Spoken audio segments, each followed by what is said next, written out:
ইব্রাহিম, আমি চলে আসলাম আমাদের নেত্রকোনা মদন উপজেলায়। আমাদের মিনি কক্সবাজার নামে জায়গাটি পরিচিত। প্রতি বছরের মতো আবার নতুন পানি এসেছে।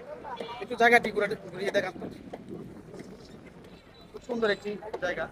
আসলে দূর দূরান্ত থেকে লোকজন কিন্তু এই জায়গায় আসে, বেড়ানোর উদ্দেশ্যে অনেকে আসে। এই জায়গা একটু দেখান দেখান। হ্যাঁ, আপনারাও চলে আসবেন এই ঘোরার জন্য। খুব মন ভালো হয়ে যায় আসলে বিকেল টাইমে। আমিও চলে আসলাম, আমার আসলে খুব ভালো লাগতেছে। চলে আসবেন ঘোরার জন্য, খুব সুন্দর পানি। আরো অনেক পানি। এটা একটা সুবিধা হচ্ছে কি জানেন, মানে আপনারা হচ্ছে দূর দূরান্ত থেকে যদি আসেন তাহলে আপনি রেস্টের ব্যবস্থা আছে এবং বিভিন্ন ধরনের আমাদের দূর দূরান্ত যে বাড়ি অঞ্চলের মানুষজন এই বিকাল টাইমে, সন্ধ্যার টাইমে বিভিন্ন সবসময় কিন্তু আমরা ট্রলার পাই, আপনার বাড়িতে যাওয়া আসা করতে পারে। সকলেই আসবেন। ধন্যবাদ।